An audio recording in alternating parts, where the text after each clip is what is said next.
Hi there, welcome to Bias Chinese.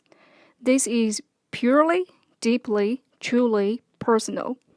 I'm a Mananian Chinese mainlander, and I've spent the first 30 years of my life in China, which means I've been through the reform and opening up, the earthquake in 2008, the build-up of the Great Firewall, and lastly, the COVID-19.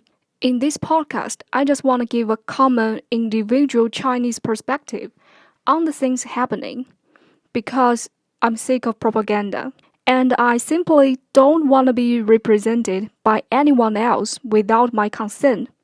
Like millions of the commoners in China, here's what I think.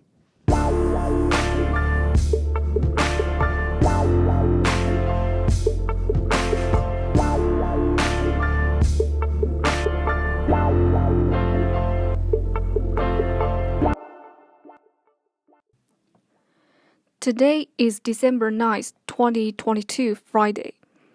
This week marks the turning point of China's zero-COVID policy. Overnight, the lockdown was lifted in major cities of China. To put it accurately, it happened on Wednesday.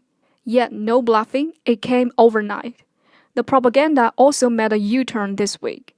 It began to downplay the severity of the virus.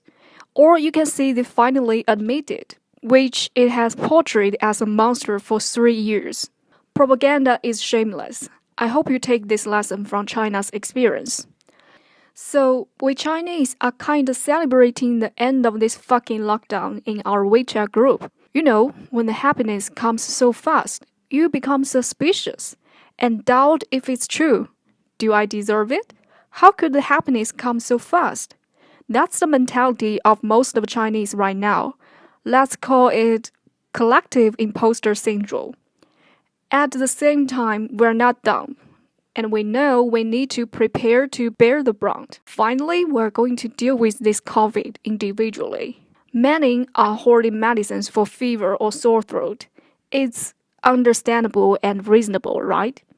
Just imagine, what else would you do if you were Chinese and lived in China?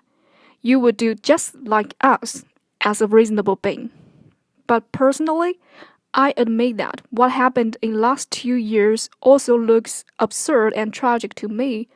Moreover, I have to say I can't explain to you why things happen like that, even as a Chinese. Because information is deadly locked, and you know China, we don't have such things as journalists here. And relying entirely on my experience and knowledge, I can only tell you that I can't explain, and I feel sorry. Perhaps nobody could. I didn't say last 3 years because at the first year in 2020, when you guys were in mass, China was in order and the lockdown hadn't dropped on my head. I admit that I did feel a little released. I hope you understand that's human nature. You know, happiness is relative, and it comes from comparison. Also, by the way, I have to tell you a lot of people here do buy the theory that it's the American army that spread the virus. Sorry again, propaganda is shameless. However, I know some people outside of China are amazed by this marshalling power, the power of locking over 20 million people overnight in Shanghai, and kind of begin to do the research about it. They sort of become experts on China. For example, I came across this kind of guy 5 years ago. He's from Netherlands, and he wrote a paper on Chongqing mode. Basically, he analyzed the political campaign in Chongqing, a key capital in southwest of China, led at the moment by Bo Xilai, who's the competitor of the current president. And he kept asking my comments on his paper. I declined it several times, but in the end, I sent him a short note with my sincere opinions but full of F-words. How to say, the conclusion is, what he did really hurts my feeling as a Chinese. You need a bit of imagination to understand this.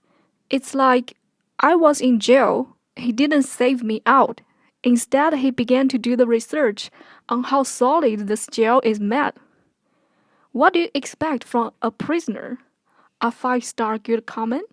Personally speaking, I think this type of researchers are either naive or evil. In plain words, they are either dumbass or badass. No matter which, I don't like them.